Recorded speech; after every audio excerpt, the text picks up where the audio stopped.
Hey folks, what's going on? It's Wilson. I'm back with another video, and in this video, I'm going to cover exactly 3 quick ways that you can use on the go no matter where you are. You could be traveling, you could be on the road, you could be in your car to scan for stocks to trade for the day, either pre-market, post-market, or even at the end of the day when you get off work. So here are the 3 ways that I like to use. I do this on my phone all the time or on my iPad whenever I'm on the go, in between meetings. And it's just a great way for me to kind of figure out if I should get into a trade or not and do quick research. So the number one method that I like is going to bar chart. This is like the all-in-one analyst tool without having to have a trading software, right? So at barchart.com, you can go to stocks, and then you can see there's a lot of different things that you can do. You can see what are the top 100 stocks, new high, new lows, what's the overview of the market. This one's very, very important as well, the earnings within 7 days, especially for those people who like to trade earnings, post and pre-earnings.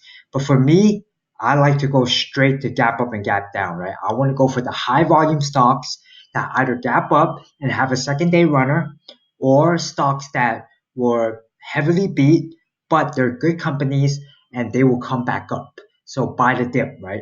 But basically, right here, gap up stocks. And right over here, you can see a list of all the stocks that gapped up. What was their last trading volume? What's the percent change? How much they gapped up by, the highs and the lows and the volume, right? For me personally, I don't like to trade stocks, even if it's swing trading, that perform very slowly. So I need a lot of volume when it comes to picking a stock to get into and get out.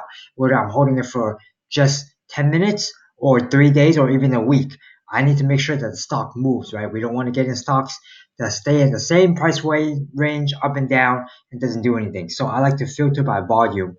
And all you have to do is click volume, and then you can tell it will show you exactly which one. So right here we saw that GE, which is not a stock that I would trade, but here's the example. GE changed by 3.52%. It gapped up by 2 cents, and stuff like that. You see the high, you see the lows, and most importantly, you see the volume.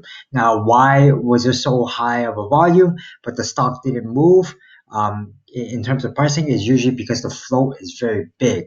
So I like to aim for lower float stocks where there's less amount of shares out in the market with high volume. That way, the price just either jumps up or jumps down, right?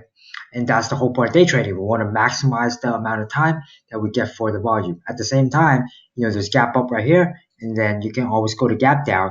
What I like to use gap down for is for pretty much finding stocks that took a really bad beat.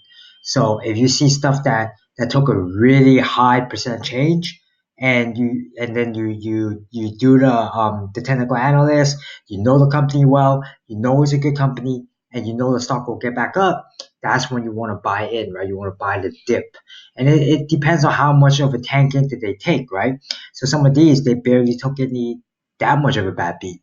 Like 0.22% isn't necessarily that much of a bad beat for me to get into for that recovery reversal. But one thing that you can do is, like, for example, if you're looking to Ford right here, that was gap down, you can click the little plus sign, and then you can see exactly how it was for the day. Was the volume, was the average volume, the 52-week range, and a brief overview of the daily chart. And most importantly, we get to see the headlines, like why did the stock drop, why did the stock go up, like all these catalysts. But definitely be careful when you're reading catalysts. Make sure it's really newsworthy. Okay, so that's the first method. The second method that I like to use is MarketWatch pre-market scanners. I like to do this 30 minutes before the market opens. And what this allows to do is simply see what has been moving up while I was sleeping, right? So we see all these different stocks, and this is pretty much just a scanner. You can go there by going to marketwatch.com. Under the tools, they have a screener, and just click pre-market. So you can see it's categorized into like most active. We see like GE again, displaying here. Tesla been on fire. I made a video a while back about why I got into Tesla and why I believe that is one of the best stocks to invest in 2019 as well as 2020. I made so much money off Tesla, and it's still going up, right? is still filling the gaps. So there's still a lot of opportunity there, but I got in like very, very low. So you can see like Apple, but again, a lot of these numbers are confusing. So what you want to do is you always want to filter the options based on like volume or however your trading style is. But MarketWatch is a great way for you to see pre-market, what's the most active stocks, what's trending, what was moving up and down while you were sleeping. And then the last method that I want to go over is FinViz, one of my favorite tools of all time. I know the interface sucks, people don't like the design, but in my opinion, this is one of the best stock research tools you can ever have for anything possible, right? You can look at trend line support, you can do all those stuff. You see what happened in the market the entire day.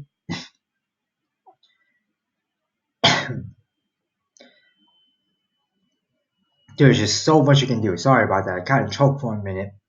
Um, but right here, you can see what the major news are. Um, you can see like what were some of the catalysts that just came out, and they aggregate all these data from reliable sources like Benzinga. So this is really good.